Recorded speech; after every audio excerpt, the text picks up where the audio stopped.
बिहार चुनाव में चुनाव आयोग मोदी और अमित शाह से मिली भगत कर 102 सीटों का डाका डाला गया। यह डाका डाला गया है। यह एक भारत के प्रतिष्ठित संस्थान बिहार चुनाव का पूरा सर्वे कर देश के सामने रख दिया कि किस ढंग से बिहार चुनाव में लोकतंत्र की हत्या की गई, किस ढंग से लोगों को जो संविधान सबसे बड़ी ताकत दी है आम जनता को, एक वोट का अधिकार, उससे वंचित करने का काम ये संघीय सरकार और उसके साथ भारत की स्वतंत्र संस्था चुनाव आयोग, जिसका मुखिया ज्ञानेश कुमार है, उन्होंने किया है। यह देश के साथ इतना बड़ा अपराध है कि सुप्रीम कोर्ट को स्वतः संज्ञान लेना चाहिए, क्योंकि आज भारत का लोकतंत्र, इंडियन डेमोक्रेसी खतरे में। उससे बचाने का, इस लोकतंत्र को बचाने का एक ही रास्ता है और वह है सुप्रीम कोर्ट, क्योंकि सुप्रीम कोर्ट का उतना ही बड़ा दायित्व है कि लोकतंत्र और संविधान की रक्षा कैसे किया जा सकता है, इसके लिए अपने अधिकार का प्रयोग करते। जब लोगों को कहीं न्याय नहीं मिलता है तो उसे भगवान के रूप में सुप्रीम कोर्ट ही यानी सर्वोच्च न्यायालय ही नजर आता है। और यदि वहां पर भी आंखें बंद कर ली गई हो या अदालतें, क्योंकि आज जो चीफ जस्टिस सूर्यकांत मिश्रा जी हैं, यही 1 साल पहले जब SIR की घोषणा की गई थी, उस समय सुप्रीम कोर्ट में ही 2 बेंच के न्यायाधीश के रूप में उन्होंने जो वादा किया था, उसको आज समय आ चुका है कि उस पर लोकतंत्र बचाने के लिए, लोकतंत्र की रक्षा के लिए फैसला सुनाना चाहिए, चाहे अदालतें की जो भी नियमें हों। लेकिन जिस ढंग से राम मंदिर के लिए चंद्रचूड़ साहब ने जनता की भावनाओं को देखते हुए राम मंदिर के निर्माण की घोषणा किए थे, और उसमें मुख्य न्यायाधीश आज के जो राज्यसभा के सदस्य हैं भाजपा के, गवई साहब की देखरेख में की गई थी, आज उसी ढंग की फैसला लेने की जरूरत है। क्योंकि महामहिम साहब, यदि इन बेलगाम खतरनाक सारों को नहीं पकड़ा गया तो देश का लोकतंत्र, संविधान और उसमें दी गई आम जनता की वह ताकतें खतरे के निशान से ऊपर बढ़ चुका है। ये पहले छोटी छोटी चोरियां किए करते थे, लेकिन अब यह डाका डालने लगे, और यदि इस डाका पर यदि रोक नहीं लगाई गई तो शायद यह पूरा देश को न निगल जाए और फिर से हम एक चीन या अमेरिका के उपनिवेश में न चले जाएं, जैसे आज़ादी के पहले हम ब्रिटिश उपनिवेश में थे। क्योंकि आज हर संवैधानिक ताकतों पर, संस्थाओं पर इनका वर्चस्व बढ़ चुका है। जनता के अधिकारों का हनन किया जा रहा है, जैसे RTI का ही एक्ट में संशोधन कर केजरीवाल सरकार, यानी कि एक स्वतंत्र मुख्यमंत्री जो दिल्ली के थे, उनके अधिकारों को किस ढंग से अमेंडमेंट ला करके खत्म की गई, किस ढंग से चुनाव आयोग की नियुक्ति में सुप्रीम कोर्ट के आदेशों की अवहेलना करते हुए अमेंडमेंट पास किया गया, और इस चुनाव आयोग को अमृत पिलाने का जो काम किया गया है, आखिर के मोदी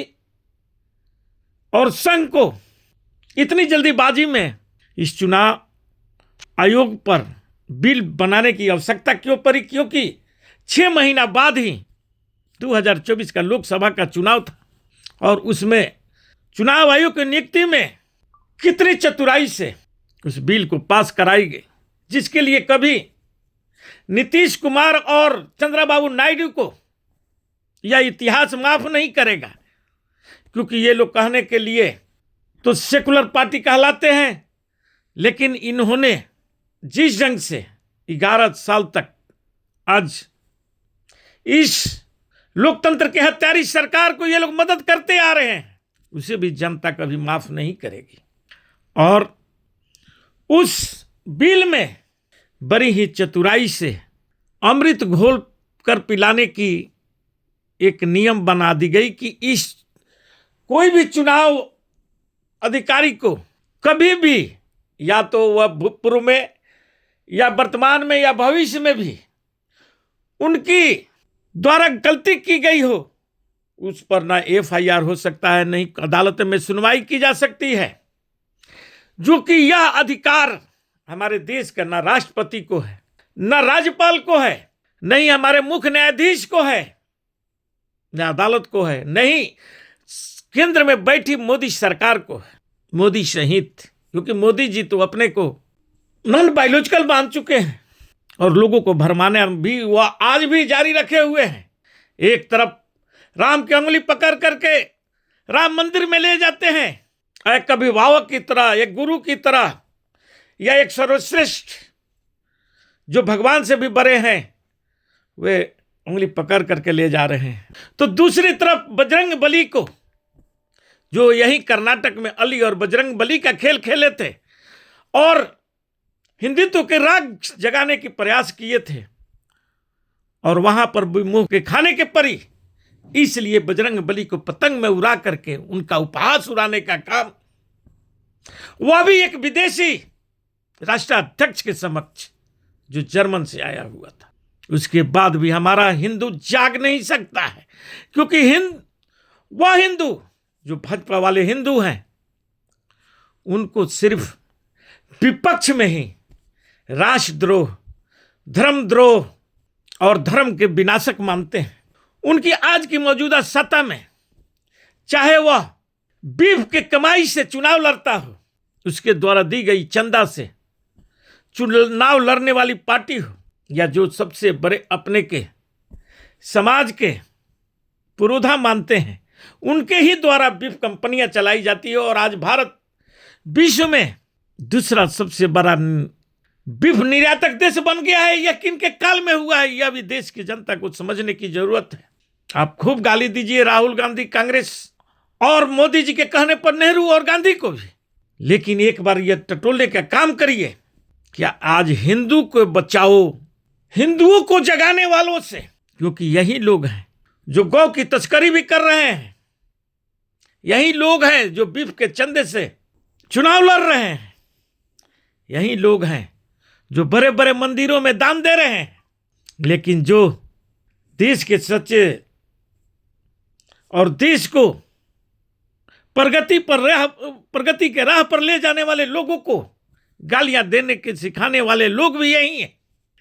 क्योंकि इनकी आपकी बच्चों की शिक्षा से वास्ता नहीं है, आपके दर्दों से इनकी वास्ता नहीं है, क्योंकि यह अपने जीतने की एक मशीन